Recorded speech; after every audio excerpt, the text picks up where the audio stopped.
My name is Lorna, and I'm 44 years old, and the day my daughter handed me that one-way ticket to Hawaii, I thought it was the sweetest surprise of my life. For years, I had devoted every waking hour to taking care of others. As a registered nurse, my days were filled with patience, shifts that stretched far beyond what they should have, and endless sacrifices. But none of it ever felt like too much, because at the end of the day, I always reminded myself why I was doing it for Isla, my daughter. She was my entire world. I raised her alone after her father walked out when she was just 4, and every decision I made revolved around making sure she never felt the absence I had felt growing up. It was a chilly Saturday morning when Isla walked into the kitchen holding a small envelope, a mischievous grin on her face.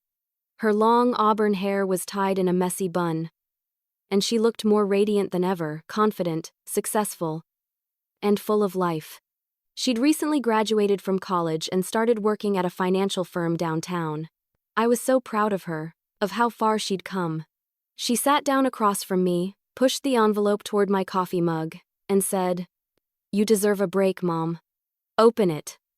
I laughed, half suspecting it was a gift card or some funny card she'd found. But when I slid out the paper and saw the airline logo, my heart skipped a beat. I blinked, reread it, and looked up at her, speechless. "Isla, what is this?" I asked, my voice trembling slightly. She grinned wider and said, "You're going to Hawaii, Mom. You need this. You've worked non-stop for as long as I can remember. I just want you to rest. To breathe."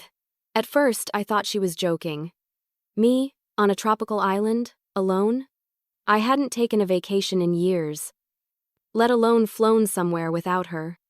"Sweetheart, I can't just take off like that," I said, trying to hand it back. But she shook her head, refusing to take it. "You can and you will. I already cleared it with your work, your supervisor helped me. You've got 3 weeks off." I couldn't believe it. She'd actually gone to the trouble of organizing it all behind my back. I didn't know whether to laugh or cry. My heart swelled with gratitude. My daughter, my little Isla, was sending me on a dream trip. Still, something in me hesitated. "But you're not coming with me?" I asked, feeling a pang of disappointment. She shook her head, her smile dimming slightly. "I wish I could, Mom, but things at work are crazy right now. I just want you to go enjoy yourself. Please. You've done enough for me all these years. Let me do this for you." Her tone was soft but firm. I could see how much it meant to her. I didn't want to ruin her thoughtful gesture with my usual anxiety. So, against my instincts, I agreed. We spent the next few days shopping for new clothes and making a list of must-see places in Honolulu. Isla handled everything: the resort booking, transportation, even my passport renewal. "Don't stress," she kept saying. "Just show up at the airport, and everything will be ready." The night before my flight, I lay awake in bed, staring at the ceiling. I thought about how hard life had been, how often I'd put my own happiness aside, and how much I'd longed for peace even for a few days. Maybe this was the universe's way of giving me a break. Maybe Isla was right. Maybe I did deserve this. When I closed my eyes, I pictured golden beaches, turquoise water, and the sound of waves lapping at the shore. The next morning, Isla drove me to the airport. She seemed a bit on edge, her hands fidgeted on the steering wheel, and her eyes darted to her phone every few minutes. I chalked it up to her being emotional. After all, it was the first time we'd be apart this long. When we reached the terminal, she hugged me tightly, almost too tightly. "I love you, Mom," she whispered against my shoulder. "You're going to have an amazing time." I kissed her cheek and smiled. "I love you too, honey. Thank you for everything." As I walked toward security, I turned back one last time. Isla stood by the car, waving. For a moment, I saw her wipe something from her cheek, a tear, maybe. My heart ached, but I forced myself to smile and wave back. The flight itself was smooth. I remember watching the clouds drift by and thinking about how lucky I was. Not every mother had a daughter as thoughtful as mine. When the plane began its descent, the view outside my window took my breath away. The ocean sparkled under the sunlight, dotted with small islands and streaks of coral reef. It was paradise. When I stepped off the plane, the warm, salty air enveloped me. For the first time in years, I felt light-free, even. The arrival gate was bustling with tourists, lice, and music. I spotted a driver holding a sign with my name on it, Lorna. I smiled, surprised that Isla had arranged even that. He was polite, silent, and efficient. The car ride to the resort was surreal. Palm trees lined the roads, and every glimpse of the ocean made me giddy. When we arrived at the resort, I was stunned. It was luxurious, far beyond anything I'd ever stayed in. The staff greeted me with cold towels and fresh pineapple juice. They handed me my room key and said, "Welcome, Miss Lorna. Your stay with us is open-ended. Relax and enjoy." "Open-ended?" I repeated, confused. The clerk smiled and nodded. "Yes, ma'am. No checkout date has been set." I assumed Isla had simply booked a flexible stay. After all, she was meticulous about details. I tried calling her to thank her again, but her phone went straight to voicemail. I shrugged it off, thinking she must still be at work. That evening, I watched the sunset from my balcony. The sky turned shades of orange and pink, the waves gently brushing the sand below. I thought to myself that maybe this was exactly what I needed to finally pause and breathe after years of chaos. I poured myself a glass of wine, picked up my phone again, and decided to check my email. There was a new message. My heart skipped when I saw it was from my bank. I clicked it open, expecting a routine notification, but my smile faded as I read the words on the screen. My joint bank account with Isla had been closed. When I first woke up in Hawaii, I almost forgot where I was. The soft hum of waves outside my balcony, the gentle warmth filtering through the curtains, it all felt unreal. Like a dream I didn't want to end. For a moment, I convinced myself that maybe I really did deserve this. I stretched, slipped on the robe provided by the resort, and made my way to the balcony. The ocean shimmered like liquid glass, the breeze carrying the scent of salt and plumeria. For a while, I let the beauty of it wash over me, pretending that nothing had changed. Pretending I hadn't read that email last night. I told myself it was probably a mistake, maybe just some glitch with the bank's online system. Isla was practical. She wouldn't do something like that without telling me. Still, an unease tugged at me as I watched the waves roll in and out. Downstairs, the breakfast buffet was spectacular: fresh fruit, warm pastries, and smiling staff that seemed to anticipate every guest's need. When I gave my room number to the hostess, she smiled brightly and said, "Ah, Miss Lorna. You're one of our special guests." "Special?" I asked, curious. "Yes. Your stay was arranged by a premium partner. Everything's been prepaid. You can request anything you need, anytime." It felt excessive. Isla wasn't wealthy. She was comfortable, yes, but not at the level where she could afford this kind of luxury. "Partner?" I repeated. "Do you mean my daughter Isla?" The hostess paused, her smile flickering slightly before returning. "Yes, I believe that's the name on the file." Her hesitation unsettled me. I brushed it off, trying to focus on the breakfast. I sat alone by the window, the sound of ocean waves mixing with soft Hawaiian music. I should have felt peace. But I couldn't stop thinking about that email. After breakfast, I tried calling the bank. They confirmed that the account had indeed been closed by someone using my verified credentials. I insisted I hadn't done it, but the representative said politely, "Mrs. Lorna, the request came through your registered email. We even verified with a security code." A security code? That meant someone had access to my phone. I checked through my messages and found nothing unusual. I told the bank I'd look into it later, thanked them, and hung up, but a cold worry had already settled in my stomach. I tried calling Isla again. Voicemail. I sent her a text. "Hey, sweetheart. Just wanted to check in. Everything's amazing here, but the bank says our account was closed. Can you call me when you get a chance?" No reply. That night, I wandered along the resort beach. The moonlight rippled across the surface of the ocean, and the laughter of other guests echoed nearby. Couples holding hands, children playing near the waves, it was everything peaceful, everything I'd hoped to feel, and yet, I couldn't shake the growing feeling that something was off. Back in my room, I opened my laptop and checked my email again. The bank message was still there, along with a few promotional ones. And one from Premium Island Services. I clicked it. It was a confirmation of my stay, paid in full, under an executive account, linked to a business name I didn't recognize, Ardent Financial Holdings LLC. I frowned. Isla worked for a company with financial in the name, but hers was Ardenstone Capital, not Ardent Holdings. The difference was small, but enough to catch my attention. Maybe it was just a typo. Maybe not. The next morning, I tried to reach Isla again. Still no response. Her phone went straight to voicemail, but this time, the automated voice message sounded different. Instead of her cheerful tone, there was a new generic system message. The number you are trying to reach is unavailable. I froze. Unavailable.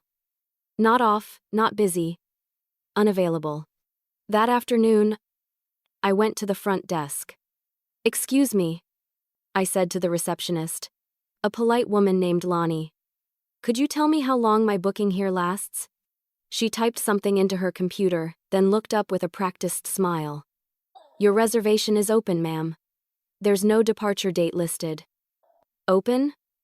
I asked. "As in, no return ticket?" She nodded. "Correct. You're welcome to stay as long as you wish. All arrangements have been made through your sponsor." "My sponsor?" Lonnie hesitated. "Yes, the person who booked your stay." I felt my pulse quicken. Could I see the file, just to confirm something? Her smile didn't waver, but her tone softened.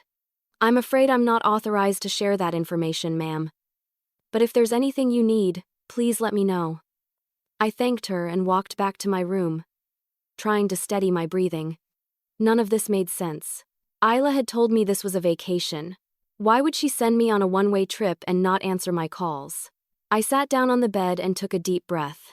Maybe she'd had some kind of emergency. Maybe there was an innocent explanation. I opened my laptop again to check social media. Her accounts were gone. Facebook, Instagram, even LinkedIn, all deleted. That was the moment my hands started trembling. What if something had happened to her? What if she was in trouble and didn't want me involved? The possibilities swirled in my mind, each one darker than the last. I felt completely alone, thousands of miles from home, with no one to turn to. I poured myself another glass of wine and tried to calm down. The resort lights shimmered outside, casting soft reflections on the balcony glass. I stared out at the ocean and told myself not to panic. Not yet. I would figure it out. I always did.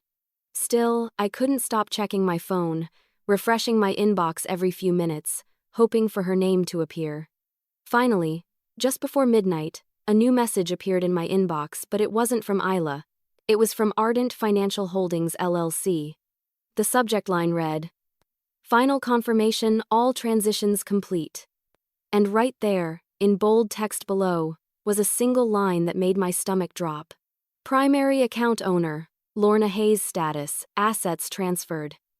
When I first read that email, I didn't fully understand what it meant. The words blurred together on the screen as my pulse thudded in my ears. Primary account owner, assets transferred. I reread it over and over, trying to convince myself I was misinterpreting it. Maybe it was a system error. Maybe it was some kind of automated notice about a legitimate change. But deep down, I already knew something was terribly wrong. I sat on the edge of the bed, my hands trembling. The room suddenly felt smaller, the sound of the ocean outside replaced by a heavy silence. I tried clicking the sender's address, but it was encrypted, a string of random letters and numbers that revealed nothing. My heart began to race. "No. No. No," I whispered under my breath as I opened my banking app. I entered my login details, but the screen froze for a moment before flashing an error message. "Account not found." I tried again. The same thing. Then I switched to my other account, the small savings account I'd opened years ago. Gone. Both of them. I grabbed my phone and called the bank. The automated line asked for my account number and zip code. I gave both, but the robotic voice replied, "We're sorry. This account does not exist in our system." My voice cracked as I pressed 0 to reach a representative. After several minutes of hold music, a woman finally answered. "Thank you for calling First National. How may I assist you?" I took a shaky breath. "Yes, hi, I'm calling because I can't access my accounts. My name is Lorna Hayes. And I..." Before I could finish, she interrupted. "Yes, Miss Hayes. I see your profile here. The account was closed 3 days ago per your written request." "My written request?" I asked, stunned. "What written request? I didn't close my account." The rep hesitated. "Ma'am, according to our records, we received an email confirmation from your verified address and a signed authorization attached to the message." I froze. "That's impossible. I didn't send anything." "Would you like me to forward you a copy of the request, ma'am?" she asked politely. "Yes, please," I whispered. A few seconds later, an email popped into my inbox. I opened it and felt my blood run cold. It was my name. My signature. Even my ID, a scanned copy of my driver's license. Attached. But the photo. The edges of it were slightly distorted. As if it had been edited. Someone had faked it. Someone had forged my authorization and closed everything in my name. "Ma'am?" the rep asked again. "Are you still there?"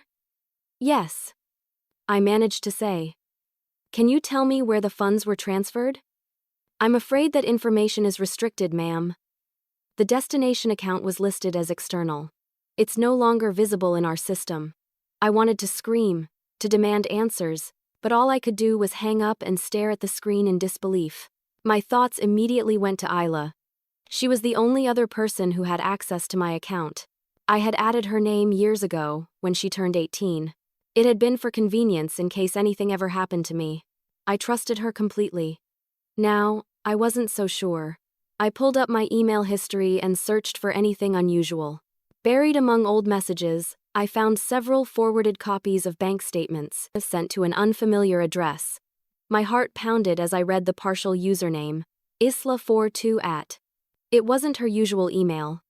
I clicked on one of the messages and saw that the forwarding rule had been created a month ago, automatically sending every account notification to that hidden address. I stared at the screen, my mouth dry. I wanted to deny it, to tell myself there was some reasonable explanation. Maybe someone had hacked her account, maybe she was in danger herself. But something about the timing, the ticket, the sudden silence, the closed accounts, it all connected in a way I didn't want to admit. I tried calling her again, over and over, but every call went straight to voicemail. I sent a dozen messages. Nothing. I checked her work email. Bounced back. Her company's website still listed her name as an employee, but something in me knew she wasn't there anymore. By now, my panic had turned into a hollow ache.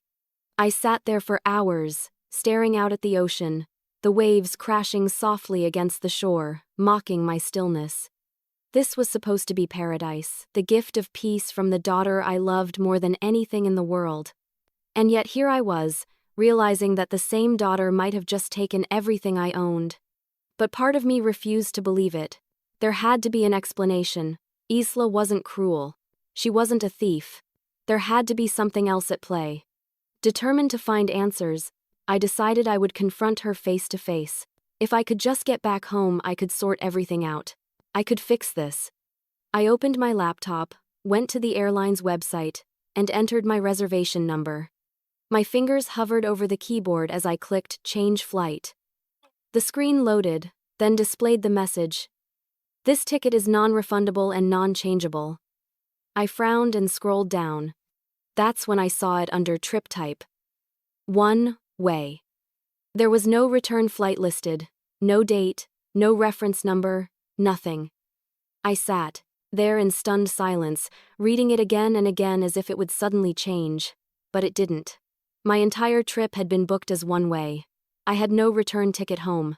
My breath caught in my throat. I felt my hands start to shake again. Why would Isla do that? Why would she send me somewhere with no way back?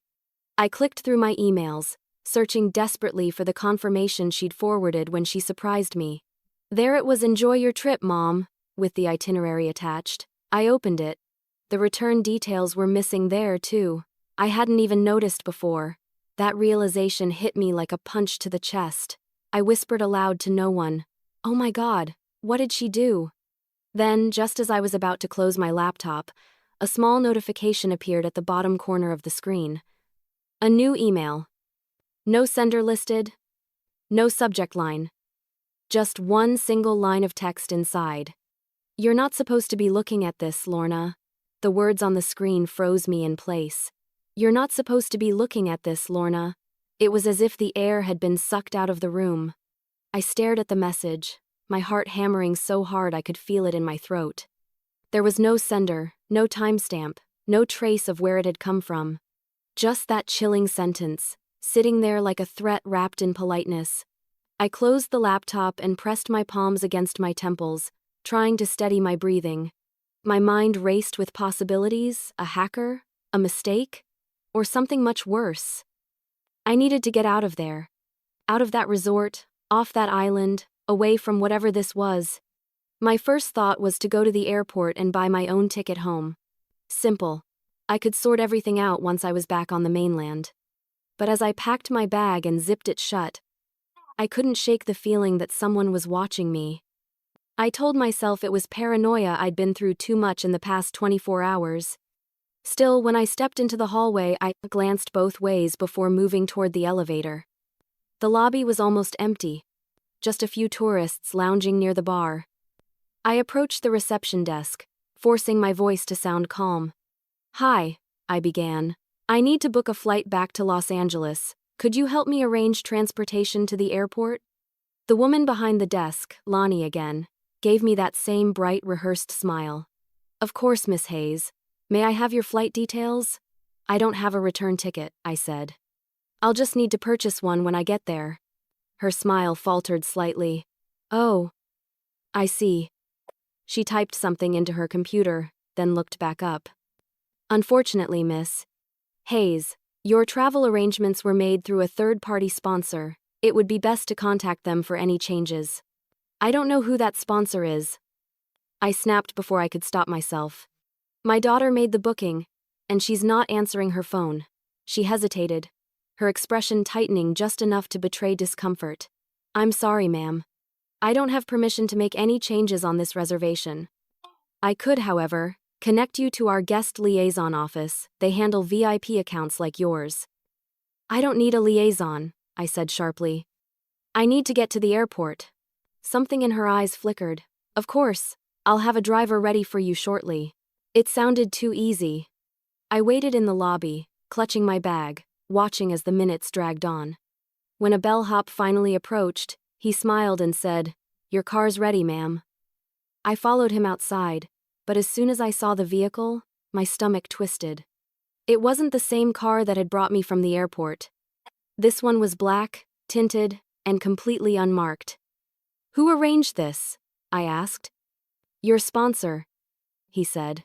"The same as before." I stepped back. "I'll take a taxi instead." His smile didn't fade, but there was a strange pause before he replied. "Taxis don't come here, ma'am. Resort policy, only registered drivers." Something inside me screamed no. I forced a polite smile, muttered something about forgetting my passport in my room, and hurried back inside. I didn't stop until I was behind the locked door of my suite. I pressed my back against it, breathing hard. My instincts were screaming now. Something was wrong. Deeply, horribly wrong.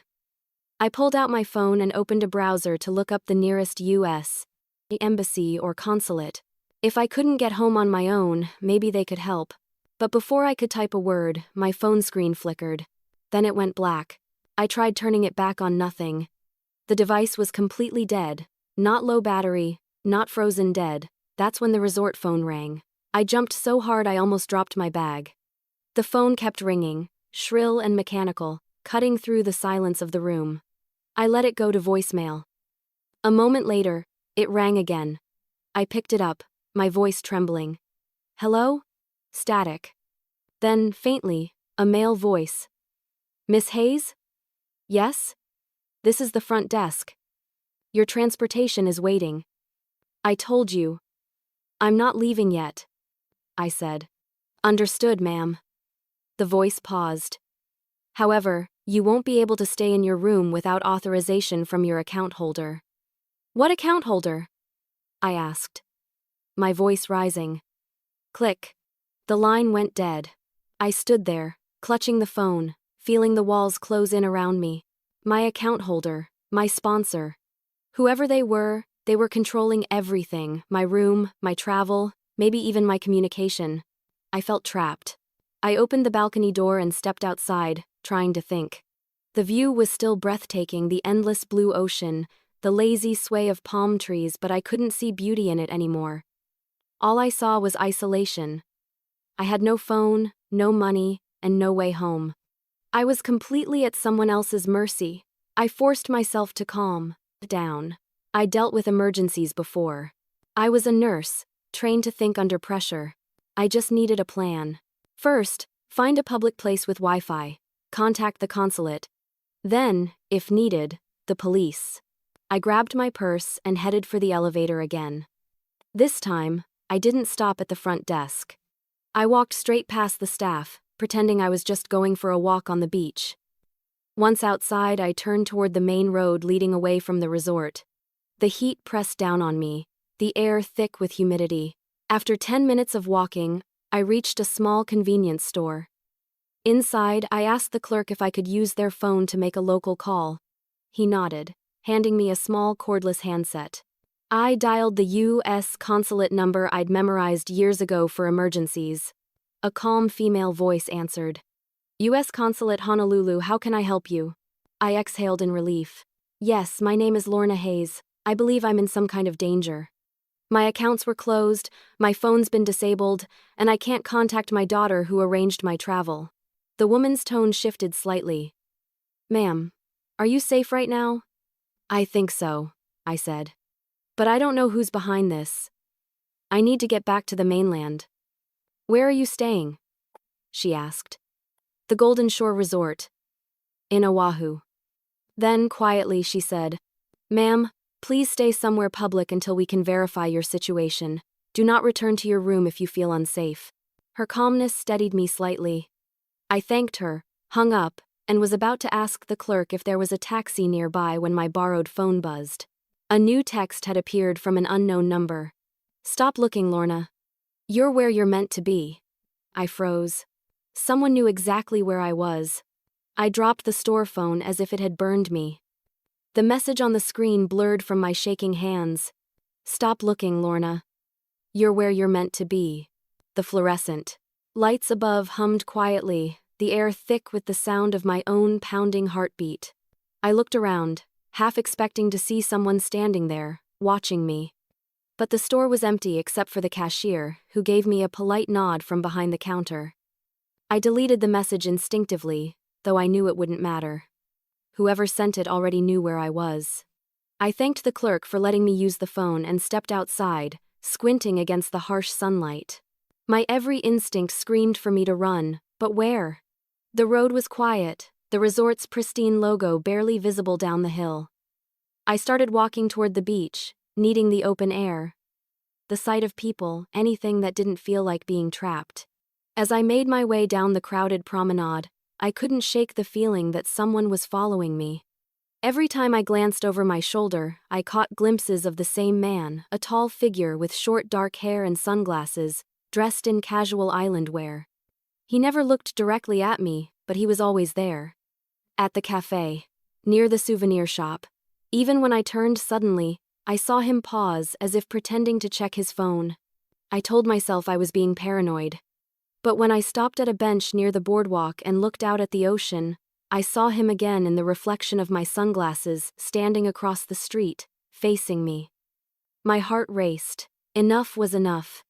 I turned abruptly, stood and walked straight toward him. Are you following me? I demanded, my voice steadier than I felt. The man's expression didn't change. He removed his sunglasses slowly, revealing sharp blue eyes. Miss Hayes? He asked calmly, as if confirming something he already knew. Yes, I said cautiously. Who are you? He offered a faint smile. My name's Derek. I'm a friend of Isla's. That name hit me like a blow. You know my daughter? He nodded. We met a while back. She asked me to check in on you, make sure you were settling in. My stomach twisted. She hasn't answered any of my calls. Do you know where she is? He hesitated. She's fine. Just preoccupied with work things right now. I folded my arms, studying him. Something about him didn't fit. His casual tone, his expensive watch, the faint scar near his temple. This wasn't some friendly acquaintance. He was careful with his words, like someone used to giving half-truths. What kind of work? I pressed. He shrugged. You know how Isla is, always juggling projects. No, I said firmly. I don't know how Isla is, not anymore. What's really going on? Why am I here? Why can't I reach her? He sighed and looked away for a moment, scanning the crowd before turning back to me. Look, it's better if you just enjoy your time here, all right? Everything's taken care of. You don't have to worry about anything. The way he said it sent chills down my spine. You don't have to worry about anything. It wasn't comforting, it was controlling. I took a step back. Did she send that message? What message? The one that said I should stop looking. He tilted his head slightly, his jaw tightening. You shouldn't pay attention to things that aren't meant for you, Miss Hayes. That was all the confirmation I needed. He knew exactly what I was talking about. I turned to walk away, but he caught my wrist, not roughly, but firmly enough to stop me. Please, he said softly. Just stay at the resort. Don't make this harder than it needs to be. Harder for who? I snapped, yanking my hand free. You? Her? Tell me the truth, or I swear I'll go to the police. For the first time, his calm demeanor cracked. Don't, he said sharply. Then his voice softened again. Just trust that this is for your own good. I stared at him, my mind racing. His tone, his choice of words, it sounded rehearsed, like something he'd been told to say. My heart pounded in my chest. I turned and walked away without another word, forcing myself not to run even though every muscle in my body screamed to. I didn't stop until I reached a small cafe at the far end of the promenade. I ducked inside and found a corner table facing the door.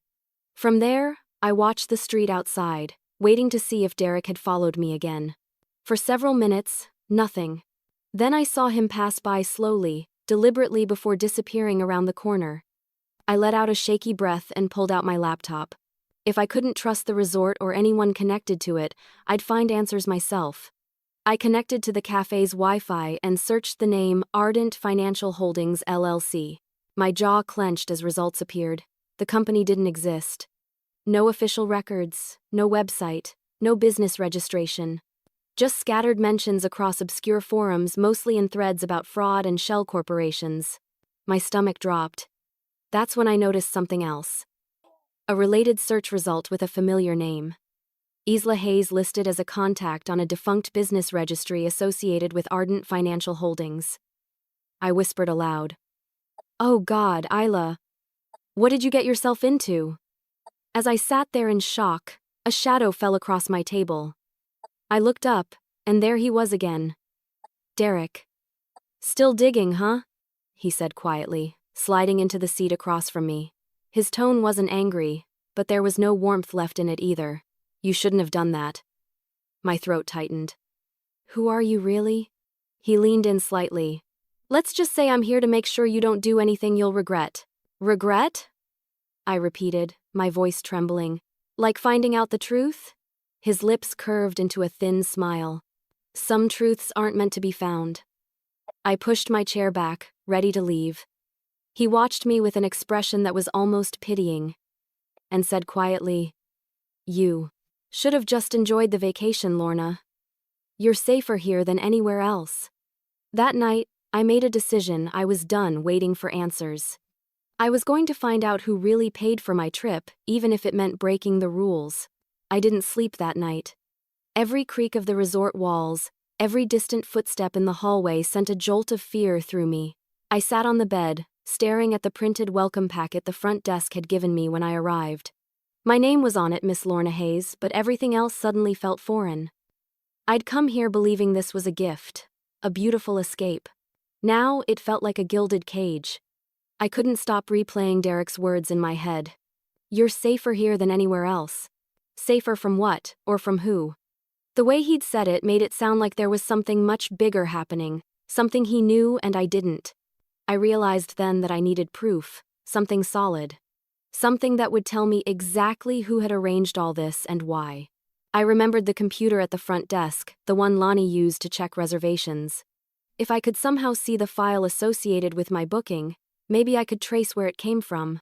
I waited until the resort quieted down, until the distant sound of music from the bar faded into silence. Then, I slipped on my sneakers, grabbed my purse, and left my room. The hallway was empty. My heart thudded as I crept toward the main lobby, the dim light from wall sconces guiding my way. When I reached the reception desk, the night clerk wasn't there. I peeked behind the counter empty. The sound of faint laughter came from the staff lounge nearby. I took a deep breath, rounded the counter, and crouched in front of the computer. The screen was dark but still on standby. I pressed the spacebar, and the resort's management system flickered to life. The login screen glowed blue. I hesitated, then typed what I'd seen earlier when Lonnie was signing in. Admin 01. To my surprise, it worked. No password required. I exhaled shakily and began searching for my name. Within seconds, there it was. Guest, Lorna Hayes, VIP Level 3. I clicked it open, and a long list of details appeared: flight information, room number, amenities, payment history. Everything seemed normal until I scrolled to the bottom. Under payment authorization, it said, Source, Ardent Financial Holdings LLC address, confidential notes, guest to remain at property until notified, no checkout permitted without sponsor clearance. Monitor for contact attempts. My stomach dropped. No checkout permitted without sponsor clearance? I read it again and again, my eyes wide with disbelief. They weren't just hosting me, they were keeping me. I quickly printed the document using the small desk printer beside the counter. As the pages slid out, I glanced nervously over my shoulder, still empty. I tucked the papers into my purse and went back to the screen. There was a tab labeled Correspondence. I clicked it. A thread of internal messages between staff popped up. The most recent one, dated that morning, read, From Manager Security Oversight to All Staff Subject Guest Hayes. Please ensure Miss Hayes does not leave the premises without prior authorization. Sponsor has indicated ongoing evaluation. Guest is not to be informed of details. My hands trembled as I read it. Sponsor. Evaluation. What was this? A setup? A trap? And why me? Before I could think, a door creaked open somewhere behind the desk. I froze, heart pounding. Footsteps. Someone was coming. I quickly logged out of the system and ducked behind the counter, crouching low. The night clerk walked in, humming softly, carrying a cup of coffee. He yawned, sat down, and began typing. I held my breath, praying he wouldn't notice the missing paper from the printer tray. After what felt like forever, the phone rang at the desk. The clerk answered it, distracted. While he talked, I slowly crawled away toward the service hallway and slipped through the exit that led outside. The humid night air hit me like a wave. My pulse was racing so fast I could barely breathe. I didn't stop moving until I was back in my room with the door bolted shut. I pulled out the papers and spread them on the bed. Seeing the words again in print made everything feel painfully real. I wasn't paranoid. I wasn't imagining things. They were watching me, and whoever they were, they didn't want me to leave. I needed to get out fast. I checked my purse for my passport, planning to take the first boat or plane I could find. But when I reached for the small leather pouch where I always kept it, it was gone. I emptied everything onto the bed, wallet, phone, papers, receipts, but the passport wasn't there. Panic flooded my chest. I tore through my luggage, the drawers, even under the bed. Nothing. I called the front desk, forcing my voice to sound calm. Hi, this is Miss Hayes in room 314. I seem to have misplaced my passport. Could you check if it's been turned in? The woman on the other end paused before answering. Yes, Miss Hayes, your passport is in our security office for safekeeping. For safekeeping? I repeated. Yes, ma'am. It's part of your sponsor's request. It will be returned upon checkout. My grip on the phone tightened. And when exactly will that be? Once your sponsor confirms, ma'am. I'm afraid I don't have that information. I hung up, my entire body shaking. They had my passport. They had control over my movement, my money, my communications, everything. I looked at the clock. It was 2:17 a.m. There was no way I could stay here another night. I shoved the printed papers into my bag, grabbed a jacket, and slipped on my shoes. I checked the window. My room overlooked the side of the property, a small garden leading to a back service gate. I could get out that way. I opened the balcony, the door quietly, and stepped outside. The air was thick, and the palm trees swayed softly in the darkness. I climbed over the railing, my hands shaking, and lowered myself down onto the grass. The ground was damp beneath my feet. I made my way toward the back gate, keeping low behind the hedges. The resort lights glowed faintly in the distance, and I could hear the faint hum of the ocean. I reached the small maintenance gate and tugged it open. It wasn't locked. Relief flooded me. I took one last glance back at the resort that had gone from paradise to prison. I whispered under my breath, "You won't keep me here." Then I stepped through the gate and disappeared into the dark. I didn't know it yet, but what waited for me outside that gate was far more dangerous than anything I'd left behind. The moment I slipped through that gate, I felt the first rush of real freedom and terror. The resort lights faded behind me as I moved into the darkness, guided only by the faint sound of distant traffic. My sandals slapped against the damp pavement as I hurried down the narrow road leading away from the property. My heart pounded so loudly it drowned out everything else. For the first time, I realized I was truly alone, no money, no passport, and no one I could trust. I kept walking until the road widened into a main street lined with small shops, all shuttered for the night. The air was thick and warm, the smell of sea salt clinging to my skin. I spotted a dimly lit sign for a late-night diner at the end of the block. My legs ached, but I forced myself inside. The fluorescent lights stung my eyes after the darkness outside. A weary-looking waitress behind the counter gave me a tired smile. "You okay, honey? You look like you've seen a ghost." I hesitated. "Just a rough night. Do you have a phone I could use?"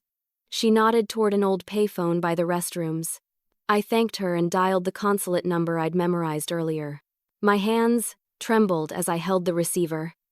The same calm voice answered, "U.S. Consulate, Honolulu. How can I help you?" "It's Lorna Hayes," I said, trying to keep my voice steady. "I called earlier. I think someone's following me. I'm not at the resort anymore." "All right, Miss Hayes," the woman said, her tone instantly alert. "Are you in a safe location?" "I think so.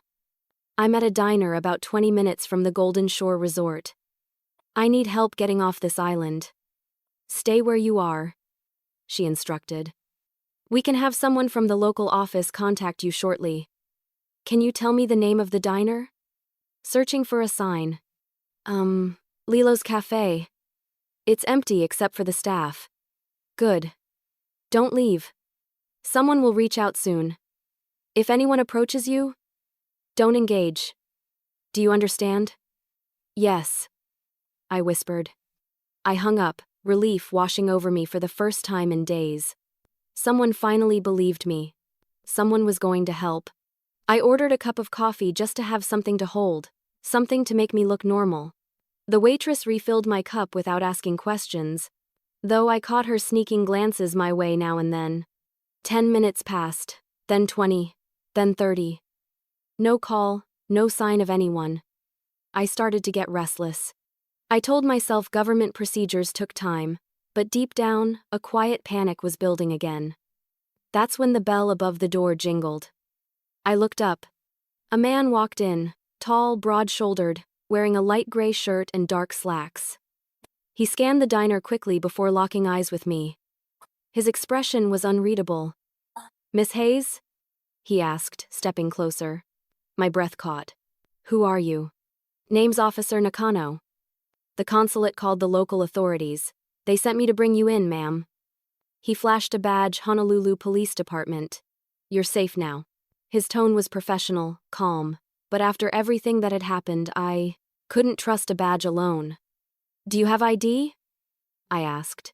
He smiled slightly, pulling out his wallet and showing me his police identification card. Everything looked legitimate. Come with me, he said. We'll get you to the consulate safely. They're waiting for you. Relief flooded me again. I followed him out to a small sedan parked out front. The night air hit me, cool and sticky. As we pulled away from the diner, I allowed myself to relax just a little. But then, as we turned down a quiet stretch of road, headlights. My stomach twisted. Officer, I said slowly. I think we're being followed. He checked the mirror. Yeah, I see them. Who are they? He didn't answer. Instead, he pressed harder on the gas. The car sped up. The SUV matched our pace. My pulse quickened. What's happening? Hold on, he said. We're going to lose them. The road curved sharply along the coastline, the moonlight glinting off the waves below. I clutched the seat, my heart pounding. The SUV swerved closer, its headlights glaring into the rear window. I could see silhouettes inside, at least 2 figures. Officer Nakano took a sudden turn down a narrow side road. Gravel crunched beneath the tires. We'll lose them through the city streets, he muttered. We sped through a maze of alleys until finally, the headlights vanished. My chest heaved as I exhaled shakily. Who were they? He hesitated, eyes still on the road. We've been tracking unusual activity involving your daughter. There are people who don't want you talking to us. The mention of Isla's name made my blood run cold. So, it is about her, I said. He nodded slightly. She's connected to something big, Miss Hayes. You're caught in the middle of it. We drove in silence for a few minutes until the city lights appeared ahead.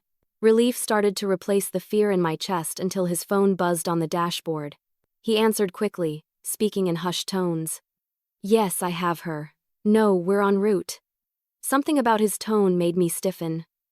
It wasn't the calm professionalism of a cop reporting to dispatch. It was deferential. Almost obedient. He hung up and caught me watching him. Everything okay? I asked carefully. Fine, he said quickly. Too quickly. My instincts screamed at me. My hand inched toward the door handle, ready to jump if I had to. Then he spoke again, low and steady. You shouldn't have left the resort, Miss Hayes. It was the only place we could keep you safe. The words hit me like a punch. I turned to him, my voice breaking. What did you just say? He didn't answer. The car slowed as we reached a stoplight. My heart pounded as I reached for the door, yanked it open, and bolted. I ran as fast as I could, hearing him shout behind me. The sound of car doors slamming echoed in the distance, maybe his, maybe others.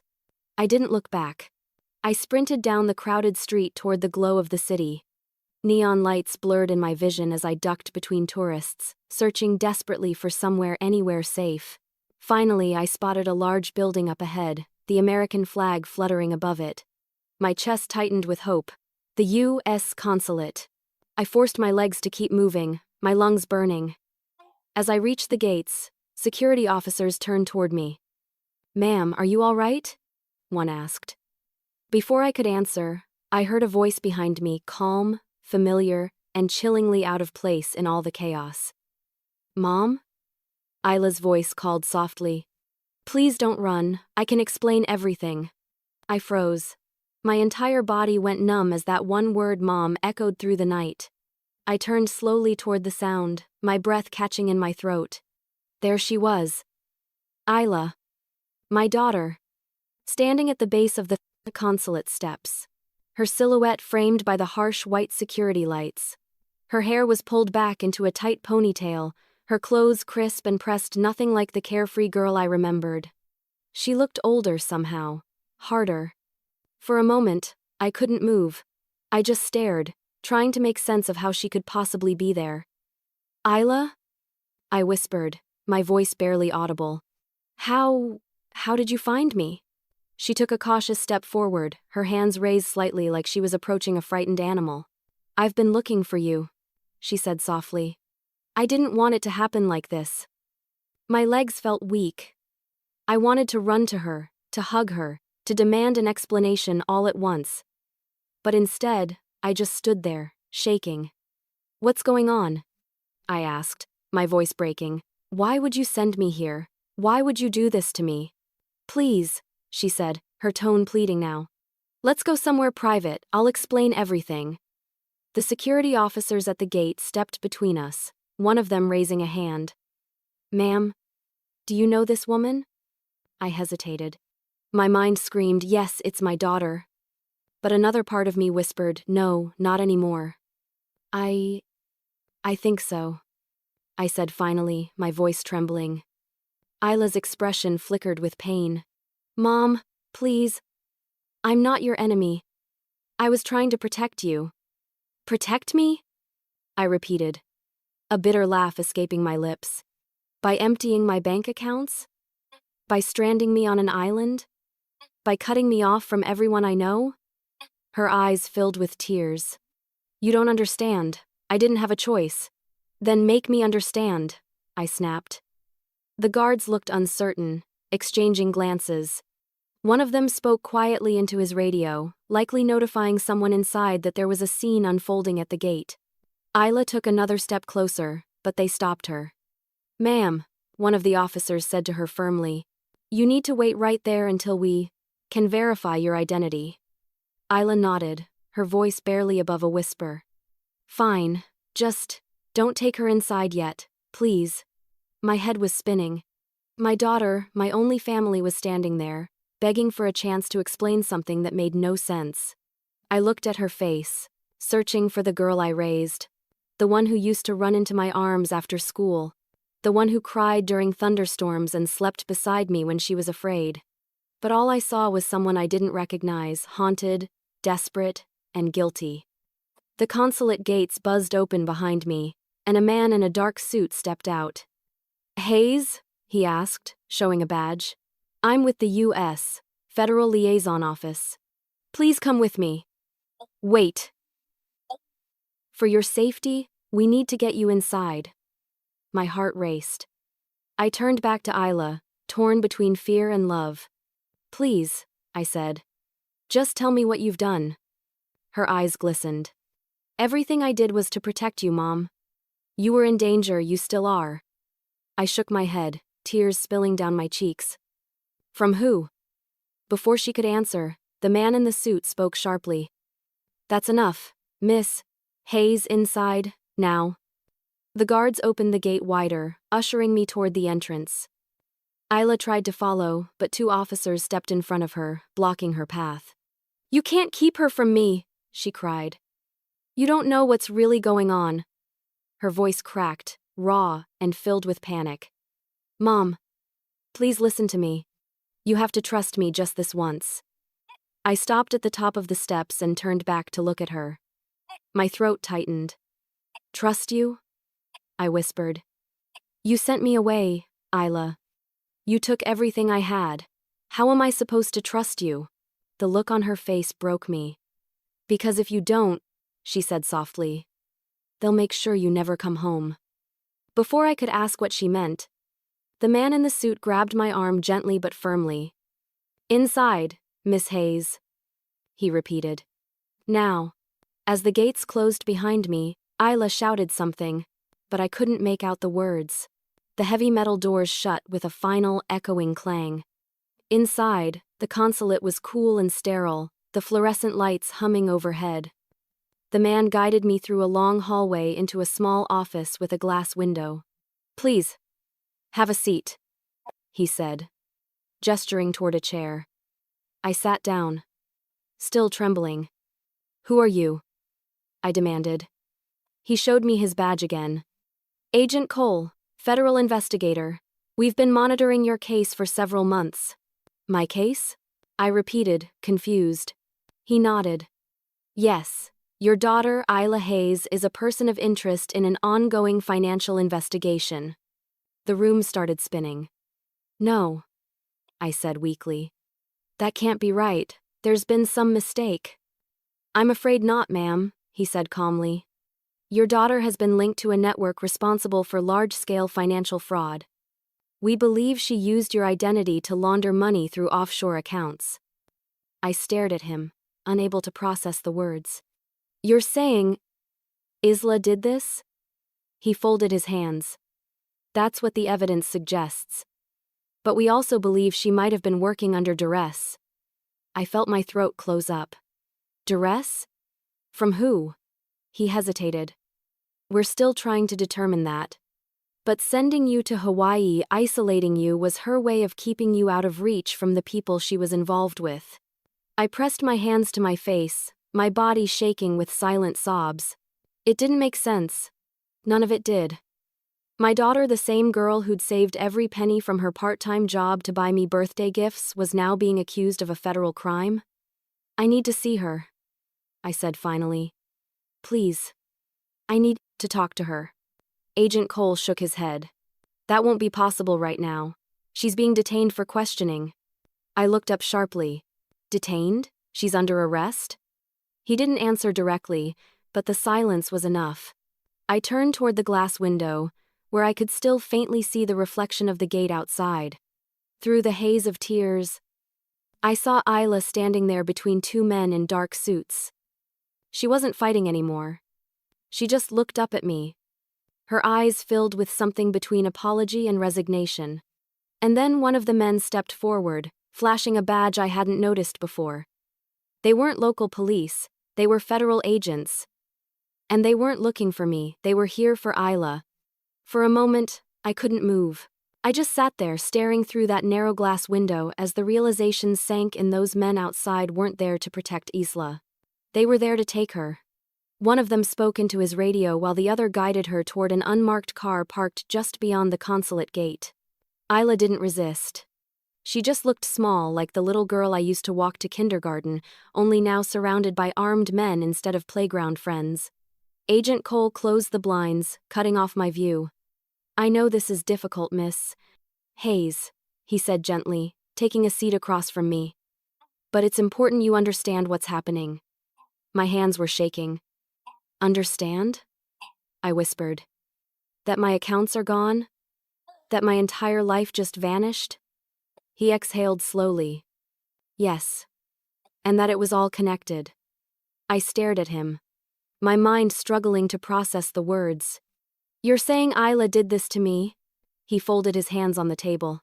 We believe she's part of a financial ring that's been under investigation for almost 2 years. It started as a healthcare data breach case, millions of dollars in false insurance claims, routed through offshore shell companies. Your name appeared on several of those accounts, Miss Hayes. I felt sick. But I didn't have anything to do with that. We know, he said. That's why we reached out. We've been tracking digital activity tied to your identity. Every transfer, every account closure, it all pointed back to one IP address, your daughter's apartment. My stomach churned. No, I said softly. She wouldn't do that. She's not a criminal. She was a financial analyst, for God's sake. She was careful, organized. Agent Cole's expression didn't change. Sometimes the smartest people are the ones who know how to hide the longest. His words stung. But what hurt more was the tiny voice in the back of my mind whispering that maybe he was right. The odd phone calls she used to take late at night. The sudden bursts of money she'd claimed came from bonuses. The way she'd seemed restless for months before the Hawaii trip, it all fit together in a way I didn't want it to. I pressed my palms against my eyes, trying to breathe. So you're telling me my daughter used my name to commit crimes? He nodded. And likely tried to send you away so you wouldn't be implicated. That made my heart ache in a different way. She hadn't just betrayed me. She'd tried to erase me. I leaned back in the chair, staring blankly at the ceiling. Why not just tell me the truth? Why not come to me for help? Agent Cole's gaze softened. Because by the time she realized what she was part of, it was too late. We believe she got involved with people who promised her quick returns. But once she helped them, they had leverage, they threatened her, and eventually, you. My head snapped up. Threatened me? Yes, he said quietly. The people behind this organization have a history of coercion. We've been gathering evidence for months, but they cover their tracks well. When we learned your accounts were being closed and your travel had been arranged by her, we suspected she was trying to keep you off the radar. I swallowed hard. Off the radar? By isolating me? It sounds extreme, but yes, she probably believed you'd be safer in Hawaii, away from federal scrutiny and the people watching her. The idea twisted my stomach. So all of this, the resort, the one-way ticket, the secrecy was her idea of protection? He nodded. Misguided protection, but protection nonetheless. I didn't know whether to cry or scream. My heart felt split in two, half of me furious at the betrayal, the other half still clinging to the possibility that she'd done it out of love, however warped it was. Agent Cole stood and handed me a glass of water. We're doing everything we can to clear your name. You're not under suspicion. But we do need your full cooperation moving forward. What do you need from me? I asked numbly. Any documents, digital backups, or communications you still have with Isla? Anything that might help us track the missing funds. I thought of the papers I'd printed from the resort office. They were still in my bag. And the flash drive. My breath hitched. I hadn't checked it since I found it tucked inside the file folder. There was something in the resort system, I said slowly. A file that mentioned me being monitored. I printed it. And there was a flash drive. His eyes sharpened. A flash drive? Where is it now? In my purse, I said, reaching down beside my chair. I pulled it out and handed it to him. It was small, silver, unmarked, something I'd nearly overlooked in my panic. He held it carefully, his demeanor changing instantly. Did you open it? No. I didn't even know it was there until last night. He gave a curt nod and stepped out of the room, speaking quietly into his radio. I could only catch fragments of what he said: evidence package, cross-reference, initiate decryption. Minutes later, he returned, looking even more serious than before. Miss Hayes, this drive might be the key to the entire investigation. My heart skipped. What's on it? He hesitated. Encrypted files, offshore account logs, transaction records, possibly names of involved parties. Did Isla make it? I asked. We think she did. It's the same encryption signature tied to her work devices. If that's true, she may have been preparing to turn evidence over before she disappeared from the mainland. Disappeared? I repeated. He nodded grimly. She went off-grid the same day she sent you to Hawaii. We've been looking for her ever since. I sat there, staring at the table, trying to hold back the flood of emotions threatening to consume me. Fear, sorrow, confusion, all tangled together in one unbearable knot. Agent Cole studied me for a moment before saying quietly, "We'll need you to remain under protection for now. You'll stay in Hawaii until this is over. We'll make sure you're safe."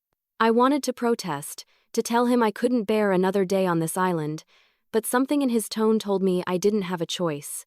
He started to leave, then paused at the door. "There's one more thing, Miss Hayes." I looked up. When we searched Isla's apartment, we found signs that someone else had been living there recently. We think she wasn't working alone. My stomach dropped. Who? He met my gaze. A man named Derek Weller. The name sent a chill straight through me. Derek, the man from the resort. The one who said he was her friend. My hands gripped the edge of the table as the truth slammed into me like a wave. The man who had been following me wasn't protecting me, he'd been working with Isla all along. Agent Cole placed the flash drive into a small evidence bag, sealing it carefully before turning to me with a look that was both cautious and intense. "This, Miss Hayes," he said, "might be the reason you were sent to Hawaii in the first place." His tone carried weight, the kind that settled deep in your bones and refused to leave. I swallowed hard, trying to keep my voice steady. "You think Isla hid it from them?" He nodded. "Most likely. It's possible she wanted you to have it, knowing you'd be out of reach. She might have figured we'd eventually find you and retrieve it." My hands trembled as I looked at the tiny silver object now resting in his gloved palm. It seemed absurd that something so small could cause so much chaos. "You said the files were encrypted?" I asked. "Yes," he said. "Our tech team's working on it now." But based on the initial signature, it's consistent with files connected to Ardent Financial Holdings, the same fake company that financed your resort stay. I nodded slowly, my mind spinning. So Isla knew they were being watched. She sent me away to keep this thing safe. Agent Cole's expression softened slightly. That's one possibility. Another is that she was trying to cover her tracks by sending both you and the evidence as far from the mainland as possible.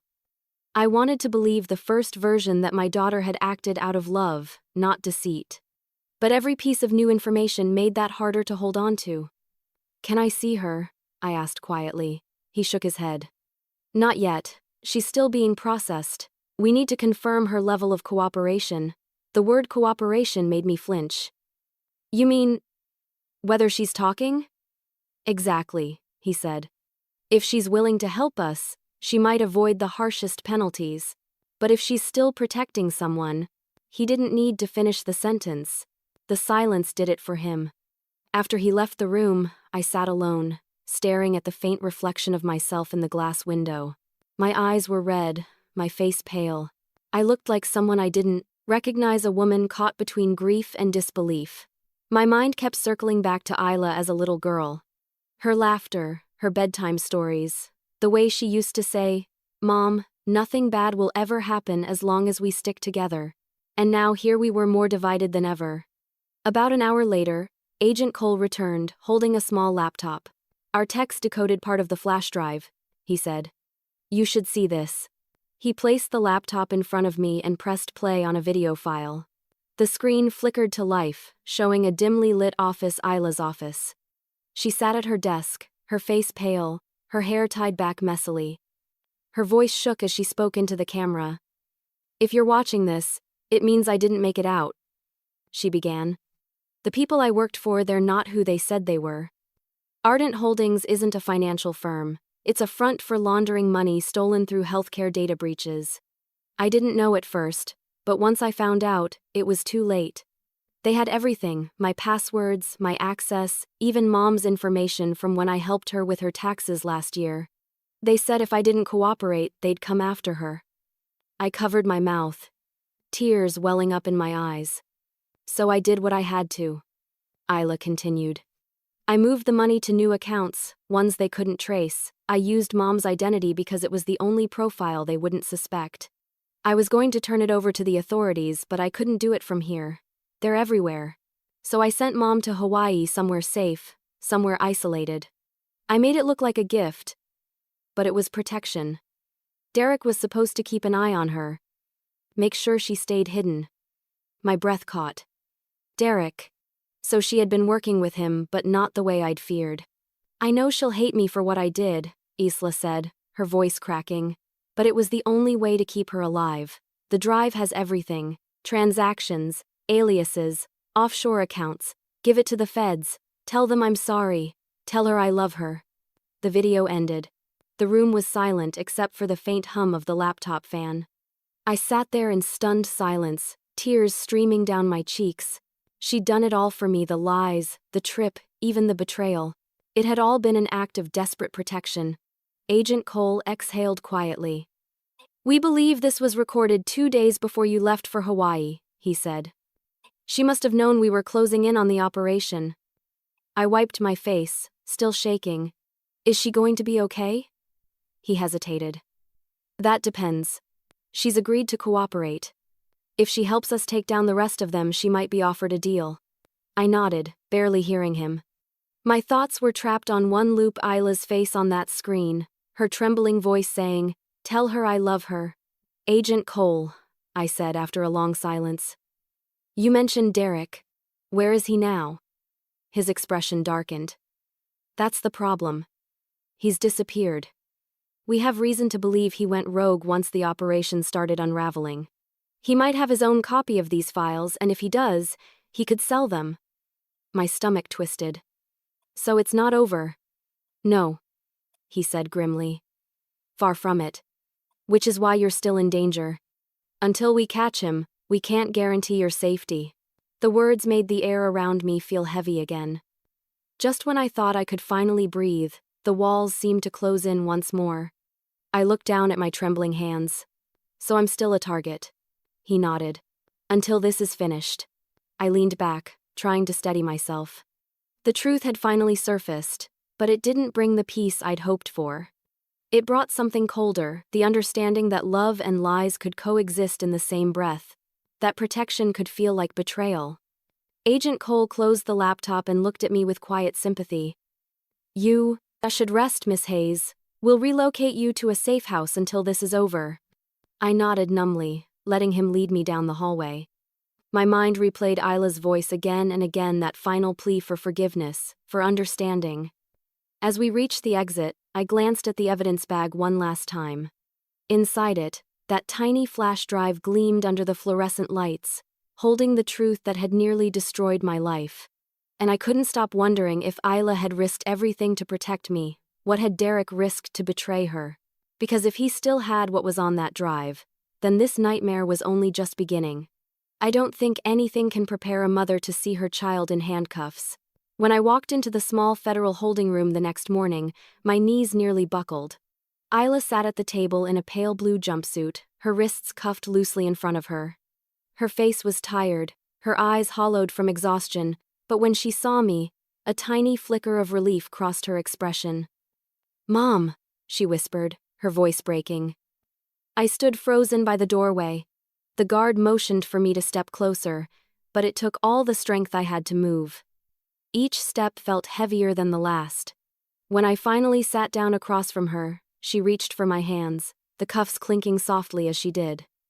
"I'm so sorry," she said immediately. "I didn't mean for it to go this far." Her words hit me like shards of glass.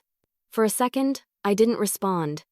I just looked at her, the same girl I'd held as a baby, the same young woman I'd driven to her first job interview, the same person who'd once told me she wanted to make a difference in the world. "What happened to you?" I finally asked, my voice barely more than a whisper. She shook her head, tears welling up. "It started so small. I thought I was helping a client move money between accounts. It was supposed to be temporary, harmless. But when I found out what they were really doing, it was already too late. They threatened me, Mom.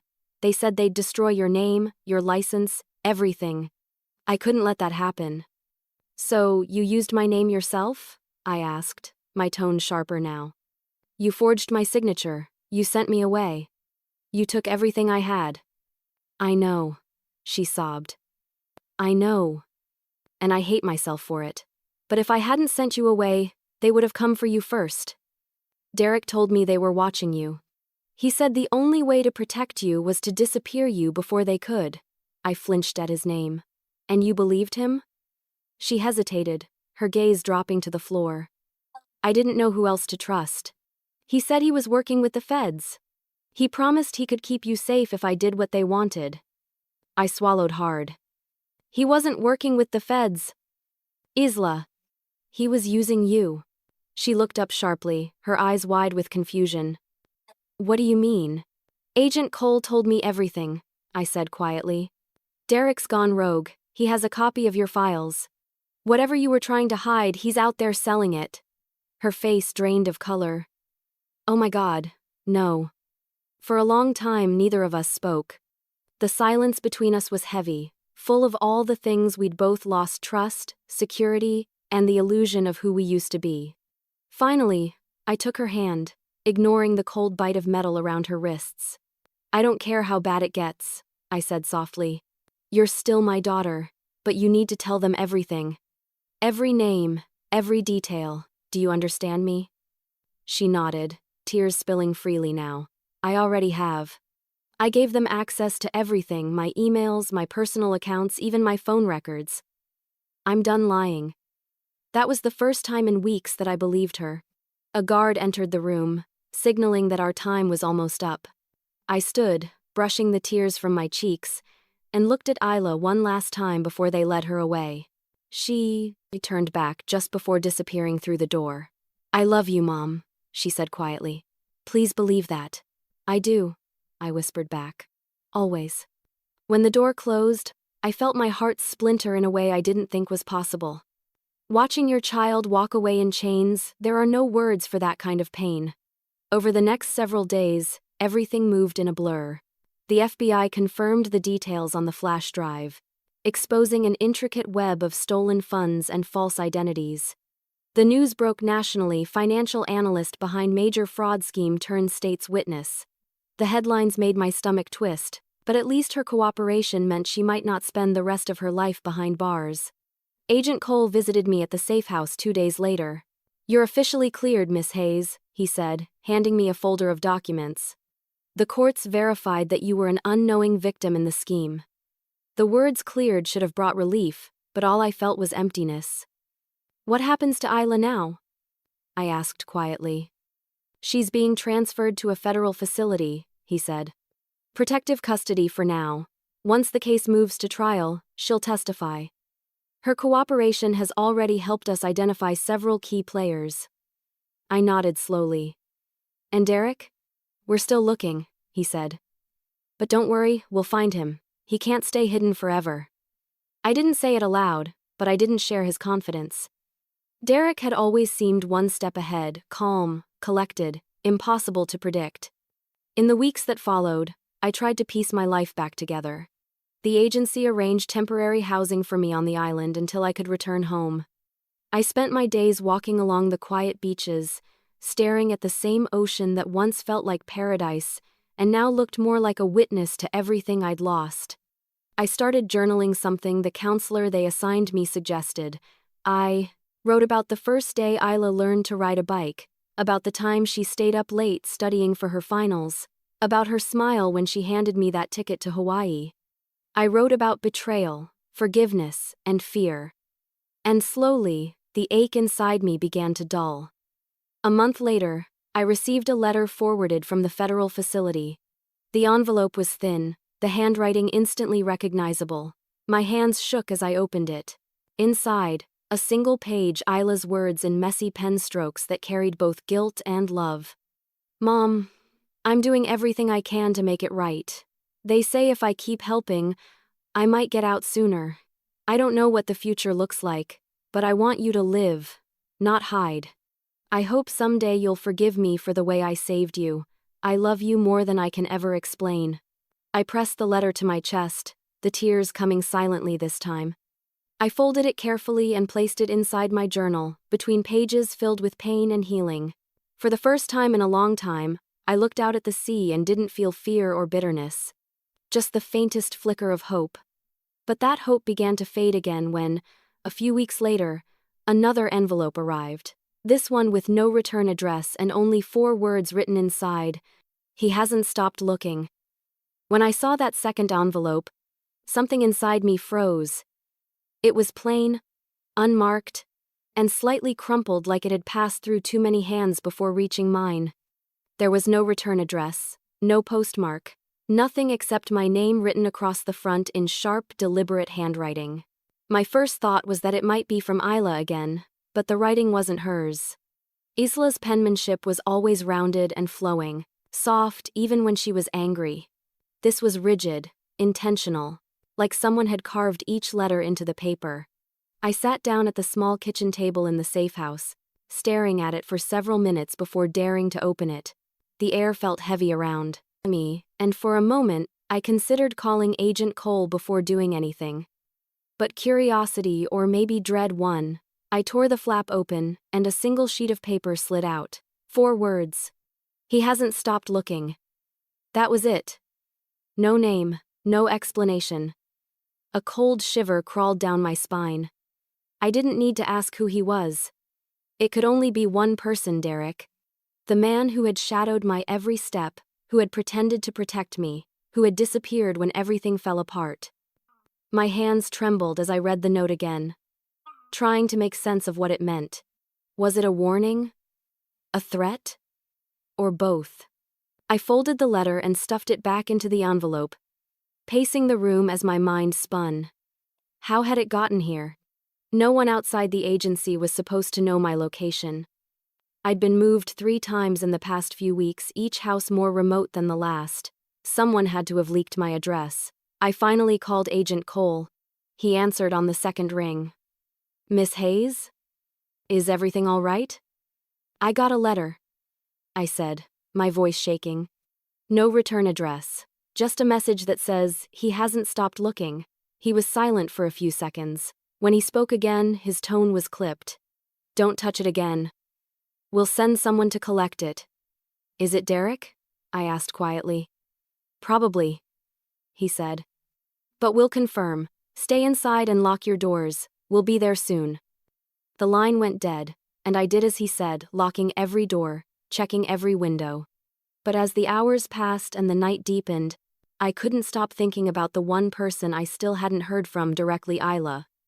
She'd sent that first letter weeks ago, the one where she'd apologized and promised to make things right. I'd read it over and over, memorizing every word. It was full of guilt and sorrow, but also something else, love. The kind of love that doesn't die even when it's been twisted by terrible mistakes. And now, this. A new letter, this warning had arrived like an echo of her voice. A reminder that the past wasn't finished with us. By the next morning, the agents had collected the envelope and assured me it would be examined for fingerprints and DNA. But that didn't calm me. Because if Derek knew where I was, then safety was nothing more than an illusion. A week passed without updates. I tried to distract myself with books, walks along the edge of the property, and journaling. But the nights were hardest. Every creak of the house made me jump. I'd lie awake imagining footsteps outside, the shadow of someone standing just beyond the porch light.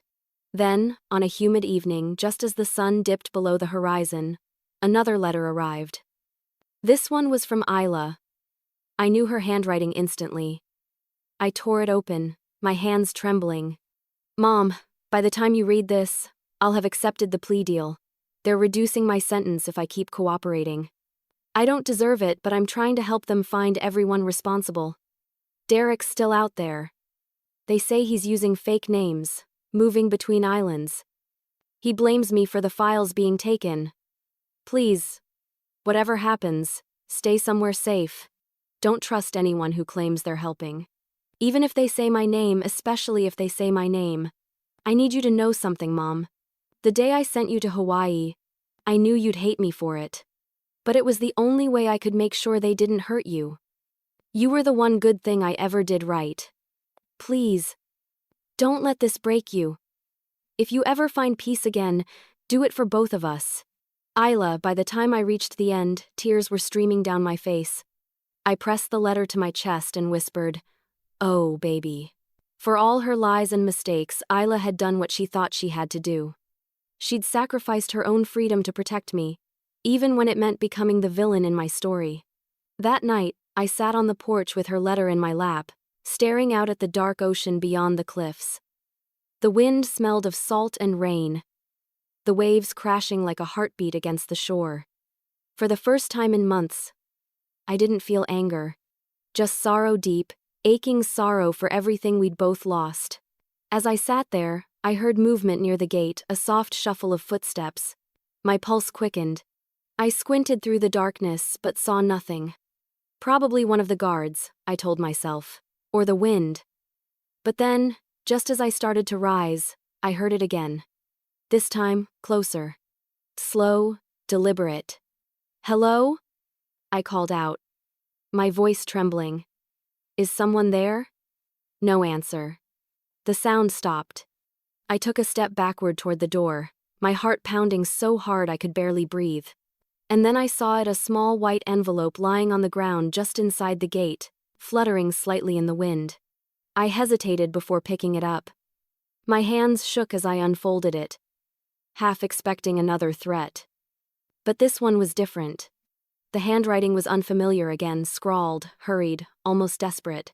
It said, "She's not safe. They know where she is."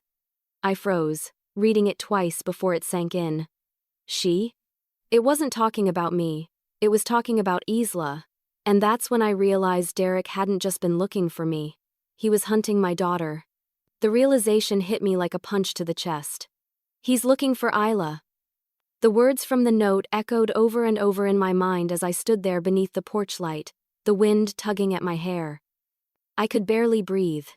If Derek had found my location, then it meant he was close enough to track others tied to the case, and if he wanted revenge, Isla would be his target.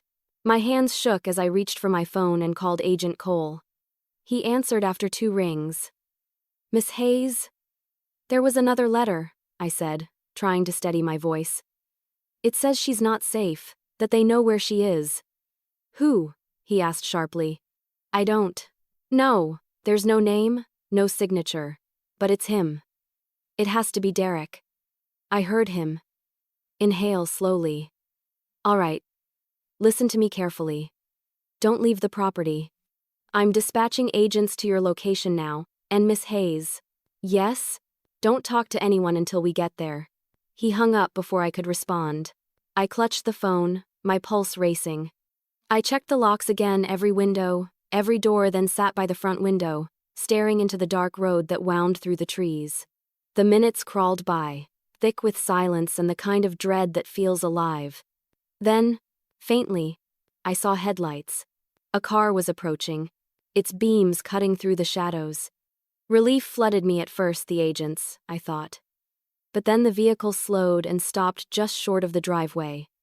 No sirens, no markings. Just silence. I stood perfectly still as the driver's door opened. A man stepped out. His silhouette was tall, familiar in a way that made my skin crawl before my mind could even register why. He moved closer, hands visible, calm, deliberate. Then I saw his face in the porch light. Hello, Lorna. My breath caught in my throat. Derek. He nodded, offering a faint smile that didn't reach his eyes. It's been a while. I stumbled backward, gripping the doorknob behind me. You're not supposed to be here, I whispered. They're looking for you. I know, he said, taking another slow step forward. But I'm not here to hurt you. Really? I snapped, anger flaring through my fear. You sent those messages. You followed me. You nearly got me killed. His expression tightened. You don't understand. I never wanted you involved in any of this. But your daughter, don't you say her name? I hissed. He paused, his jaw tightening. She's in danger, Lorna, more than you realize. The people behind this, they're not done. The ones she exposed, they want her gone before she testifies. I narrowed my eyes, searching for any trace of truth. Why should I believe you? Because I was one of them, he said quietly. And I'm trying to make it right. The confession stunned me. You were one of them? He nodded. At first, yes. I handled the digital transfers. Isla didn't know who she was really working for. When she found out, she panicked, tried to cut ties. They sent me to make sure she didn't, but I couldn't do it. Couldn't do what? He looked me straight in the eyes. They wanted her silenced. Permanently. I felt my knees weaken. I reached for the table to steady myself. So you... what? Switched sides? I tried to, he said. I warned her. I told her to run, to protect you. But she didn't listen until it was almost too late. Sending you to Hawaii wasn't just about hiding you, it was about buying her time. Time to gather evidence, to turn it over before they found her. I stared at him. Every muscle in my body tense.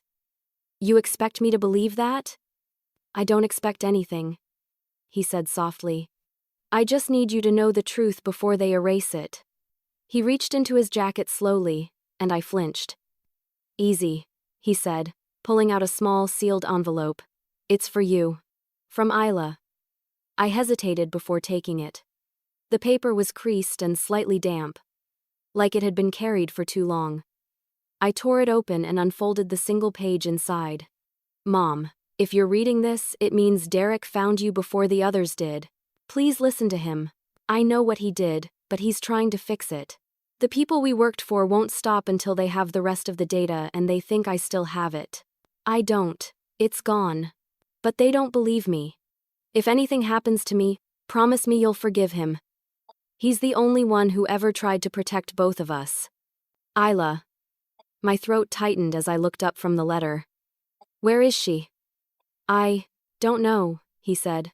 The marshals moved her after the first leak. But someone on the inside has been feeding them her location. That's why I came here to warn you. They'll use you to draw her out. I felt the blood drain from my face. So they're coming here. Yes, he said simply. Soon. Before I could respond, flashing red and blue lights filled the driveway. Derek turned toward them, raising his hands. Looks like your backup's here, he said with a grim smile. Agent Cole's voice shouted from the dark. Step away from the house! Derek didn't move. They won't believe me, he murmured. But you have to. Tell them what she said. Tell them everything. Before I could speak, 2 agents rushed forward, pulling him to the ground and handcuffing him. He didn't resist. As they dragged him toward the car, he looked over his shoulder at me. You were never supposed to be part of this, Lorna, he said quietly. But now, you're the only one who can finish it. Then he was gone. Agent Cole approached, his expression stern. Are you all right? I nodded weakly, handing him the letter. He read it quickly, his eyes narrowing. We'll verify this. If what he's saying is true, the case just got a lot bigger. What about Isla? I asked, my voice trembling. She's still in danger. He met my gaze, his tone grim. We'll find her. I promise. I watched as Derek's car disappeared into the night, swallowed by the darkness. For a long time, I stood there in silence, clutching Isla's letter against my chest. I didn't know if I could trust him, but I knew one thing for certain. The truth wasn't finished with me yet. And the next time I faced it, I wouldn't be running anymore. The night Derek was taken away, I didn't sleep. I sat by the window until dawn, watching the horizon lighten over the ocean, trying to make sense of everything that had happened. My life had been dismantled, piece by piece, yet somehow, beneath the chaos, something inside me had shifted. I wasn't just surviving anymore. I was waiting for truth, for closure, for a chance to finally stop being afraid. A week later, Agent Cole called. His tone was different this time, lighter, more hopeful. We found her, he said. I nearly dropped the phone. Isla? Yes, she's safe. The marshals moved her again after we intercepted another threat. She's under protection, and she's continuing to cooperate with us. Derek's information checked out. He wasn't lying. I sank into the chair, tears springing to my eyes. Thank God. There's more, he added. Because of her cooperation and the evidence we recovered from Derek, the case is closing faster than we expected. The ringleaders have been arrested. You're free to go home, Miss Hayes. It's over. I sat there in silence, letting the words sink in. Free to go home. 2 months ago, I wouldn't have believed I'd ever hear those words again. But before hanging up, Cole said something that stayed with me. You should know something, Lorna. Derek's final statement matched your daughter's exactly. Whatever you think of him, he saved both your lives. After that call, the silence in the safe house felt different, no longer suffocating, but empty in a way that signaled something new, possibility. I started packing my things that night. As I folded clothes into my suitcase, I noticed an envelope sitting on the edge of the kitchen counter. The handwriting stopped me in my tracks. It was Isla's. I opened it with trembling hands. Inside was another note, and tucked beside it, a plane ticket. Round trip. Honolulu to Los Angeles. My throat tightened as I unfolded the letter. Mom, by the time you get this, I'll be finishing my last day in custody before transfer. They're letting me out early for cooperation. I don't know what life will look like after this, but I want to try again. I want to fix what I broke if you'll let me. I asked Agent Cole to deliver this for me because I couldn't say it out loud without falling apart. The ticket is for you. Not to run away this time, but to come back. Come home. I'll meet you there when they release me. I love you. Always. Isla. I pressed the letter against my heart, tears spilling freely now. For the first time in months, I felt something close to peace. A few days later, I stood in the same airport where this nightmare had begun. But this time, there was no fear in my chest, no confusion about where I was going. The terminal buzzed with noise, laughter, chatter, the rolling wheels of luggage sounds that used to overwhelm me but now felt like life returning to normal. As the plane lifted off, I looked out the window at the disappearing outline of the island, the place that had almost broken me and yet somehow rebuilt me in ways I never expected. I thought about the waves, the sunsets, the silence of those lonely nights. I thought about Isla's laughter when she was little, and the way she used to say, "Mom, no matter what happens, we'll always find our way back to each other." She'd been right. When I landed in Los Angeles, the air felt different, heavy, but familiar. Home had changed, just like I had. I rented a small apartment near the ocean, not far from where we used to live. The first thing I did was unpack the journal I'd been keeping since Hawaii.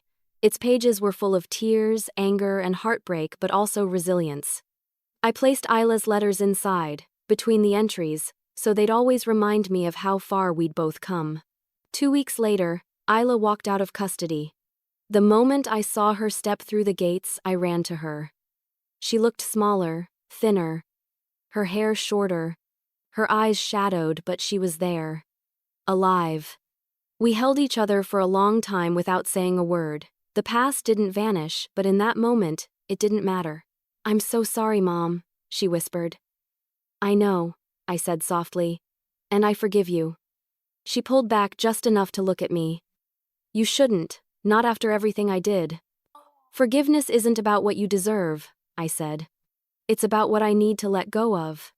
She broke down then, and I held her like I used to when she was a little girl who'd scraped her knee gently, patiently, without judgment. The months that followed weren't easy. We had to rebuild from scratch. I found part-time nursing work again, and Isla began volunteering at a nonprofit that helped women recover from financial abuse. It was her way of paying back the world she'd once helped hurt. Every now and then, we'd get updates from Agent Cole. Derek had accepted a plea deal in exchange for testifying against the rest of the organization. His last message for us, through Cole, was simple: tell them to live. One evening, Isla and I sat on the beach watching the sunset.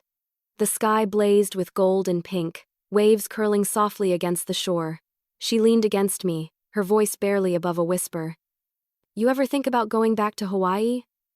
I smiled faintly. "Sometimes. It wasn't paradise, but it changed me. Maybe that's what paradise really is, the place where you finally see yourself clearly." She nodded, her eyes glistening. "Then maybe one day we'll go together, round trip this time." I laughed through my tears. "Deal." For a long time we just sat there in silence, listening to the waves. I realized that the same ocean that once separated us had somehow brought us back together. It wasn't the end of our story, just a different beginning. When we finally stood to leave, Isla slipped her arm through mine and smiled. "You know," she said softly, "you were right all those years ago. You always said life doesn't give second chances, we have to make them ourselves."